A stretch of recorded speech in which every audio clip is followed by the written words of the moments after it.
I'm not just looking for a good time, I'm looking for a lifetime. Oh, okay. Because I'm looking for me a husband. This is not just a date, this is an interview.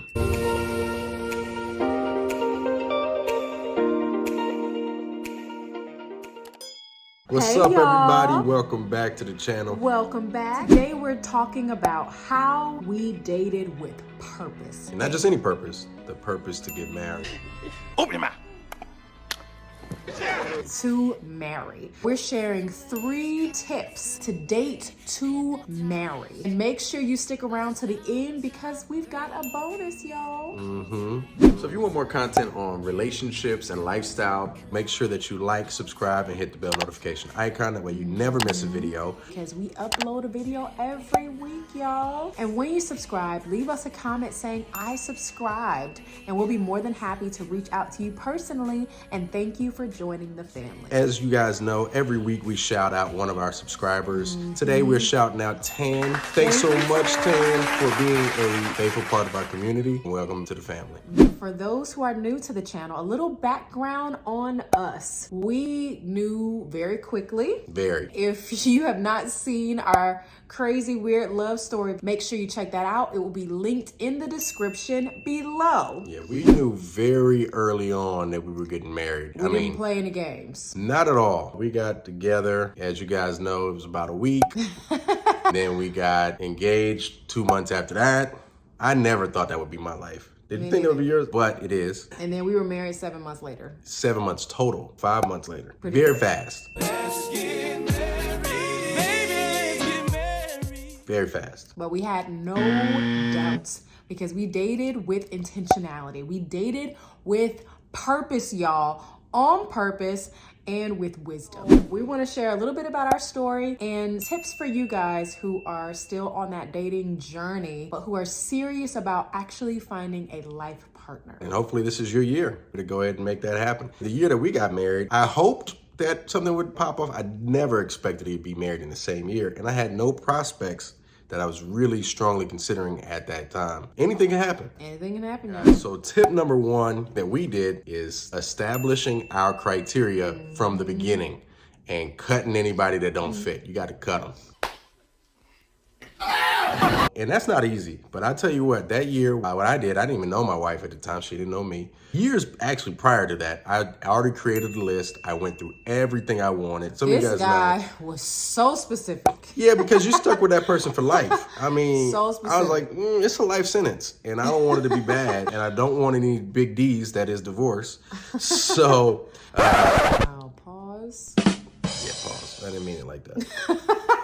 Anyway, But the point is, he had 80-something items on his list, y'all. 80-something. 80-something. But I was specific, and I knew exactly the type of person I wanted. It wasn't like 80-something off the rip. I didn't just sit down and just write 80-something. I probably wrote like 50 or 40. But then every time I would date someone and I didn't like it, I was like, let's adjust this. Let's add something to it. So that was an iterative process, and it made a difference. By the time it was time for me and my wife, even before that, I knew exactly the type of woman I was looking for, and I knew I would recognize her very quickly because I knew exactly what I was looking for. But there's a lot of people that came close or, kind of close. I had to make some tough calls and cut them. I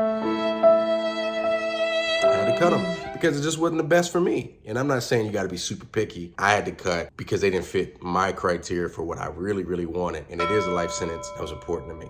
I didn't want to waste their time. I didn't want to waste my time. So kept moving. I think we should break up.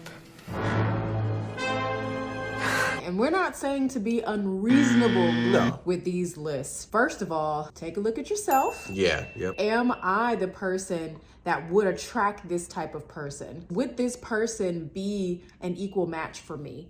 My husband actually had in his own mind before he even met me that he would become the type of man that type of woman is looking for. For instance, if I wanted my wife to follow me and trust me to lead our lives, I got to be a leader. So I started working on leadership things and having vision and having goals and different things like that. Likewise, if you want your woman to respect you, you got to be respectable. You can't be a bum or lazy. You want her to trust you and be trustworthy, you got to be trustworthy. It's a lot of things. You want to think about what type of person would they be attracted to. Be very clear and intentional about your criteria before you meet that person so that you're not settling or compromising. Right. But also being reasonable so that you're looking for the right things. The bottom line, don't waste time. That's right. So you're able to recognize if this person fits the bill or not. And if they don't fit the bill, keep it moving. Yeah, I don't waste time. Some people spend relationships for years and years, and they don't end up together.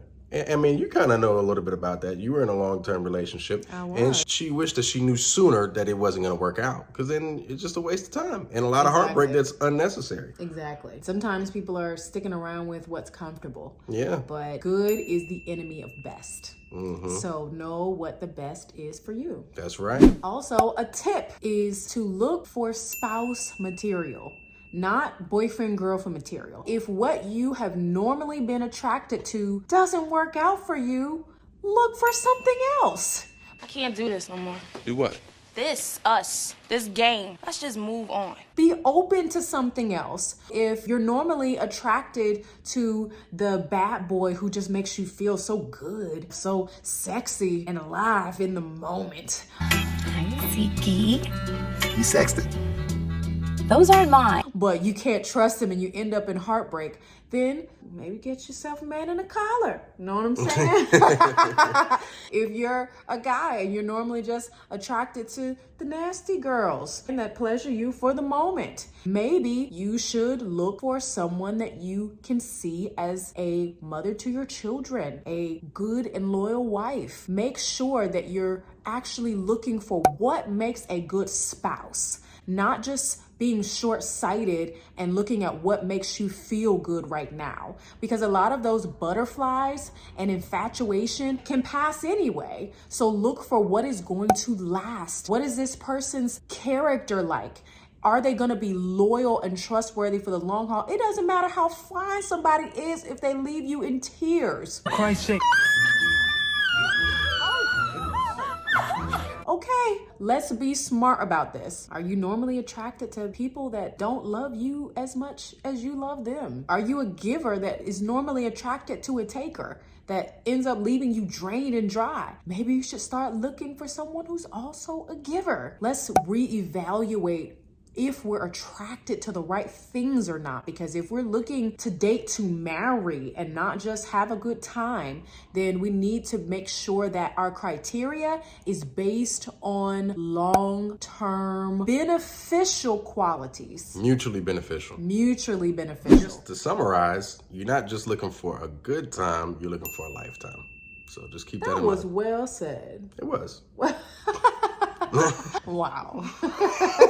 And ladies, keep in mind that it takes time for us to build attraction if we don't know someone. Guys typically know pretty quickly. Immediately. We take a little time to warm up. We're not microwaves, we're ovens. And that applies to multiple things, but we'll reel it back in. Anyway, ladies, make sure you are giving good guys a chance. Give a good guy a chance for a change. Give a good guy a chance. Give him a chance. Stop going back to the bum that you keep going back to. A lot of times these girls, they so stuck on what they already know. This dude is a bummy dude. He's annoying, real weak. Annoying. He's weak. He don't handle his responsibilities. But she gonna go to him because she knows him. In their mind, the devil you know is better than the devil that you don't.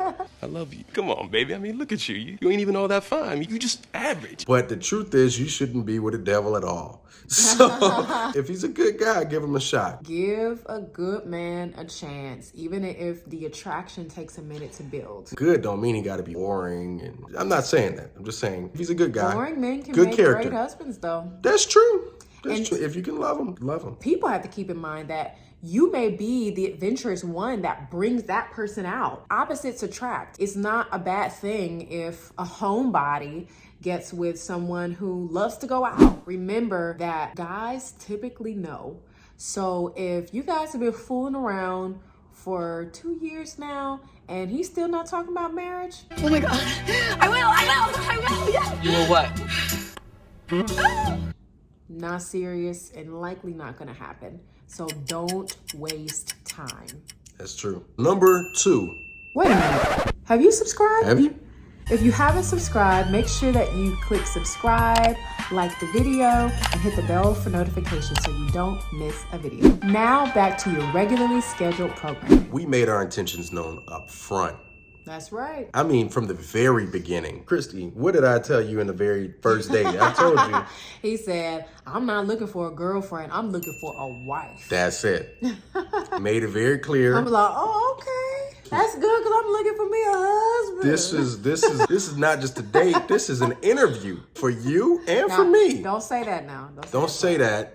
But it is an interview. So I was like, we need to see if this is a good fit. She's like, what? I'm always a good fit. That's a whole nother story for another time. If y'all are interested in that story, check out our other video, Why My Wife Was Never My Girlfriend. And I'll link that in the description below. Yeah, she went off on me about that. But here's the thing. You got to say that part, but keep it in your mind. I want to see, do I want to spend my life with you or not? Make it very clear. I'm looking to move towards getting married. Now, I expected to get married within a year or 2. I did not expect to get married that same year. But that came up later, and that's a different story. I would not have known if this was a good fit for me or not if I didn't tell her straight up, hey, I'm trying to get married. I'm not just looking for a good time. I'm looking for a lifetime. I told her that. She was receptive. Now, there's other people I've told, and that immediately ended things like, oh, I'm not interested. I'm not looking for getting married. I got this plan. I got this goal. The Bible says, how can 2 walk together unless they be agreed? Yeah. We're not going in the same direction. There's nothing else to talk about. Yeah. I'm not trying to change your mind because you got your own plans. I don't want you to resent me if I do successfully change your mind. I just made it very clear, oh, well, this is what I'm looking for. And it just didn't work out until it did. So our tip is be marriage focused, be intentional, make your intentions known from the beginning. If you guys have been dating for 3 months and you haven't even had the discussion about marriage, not just like, do you want to marry each other? We're not talking about that part, but are you looking to get married? And are you looking to get married anytime soon? The real question is, when are you planning to get married? That's really important. Some people are, oh yeah, I'm looking to get married. When? Like in 10 years. That's important for me to know. Right. If y'all haven't discussed that, you've been dating for months, somebody's not serious. That's right. So again, don't waste time because we are dating for marriage. Number 3, y'all, we involved our family and trusted community. This is Sabrina. I wish I had met her earlier, before now. When you're on the inside, your judgment can be a little clouded. You can be in your feelings, feel all your butterflies, and think that something is forever when someone on the outside just looking at the facts, like, I know you and I know him, y'all are not compatible, or y'all are having a good time, but y'all don't have similar goals in life. Or y'all are digging each other, but y'all don't have the same values. If others that know you well, people that you trust, if they see that you guys are not actually compatible, and you can't see that, don't waste time because you will see it eventually. So you can allow your families and your trusted community to help you to see sooner the truth. And that's what we call walking in wisdom. So we don't want to be no fool. We don't want to be nobody's fool. No. So we need to walk with wisdom, walk with our eyes wide open, and understand the big picture and not just what we feel in the moment. The word says that in the multitude of counselors, there is safety. And that reminds us that we can't always see beyond the moment. So we need others to help us with that. And when I say others, I don't mean haters. Need it. You know me. Hey, Connie. There are some people that are not in that life stage and they don't want you to leave them behind.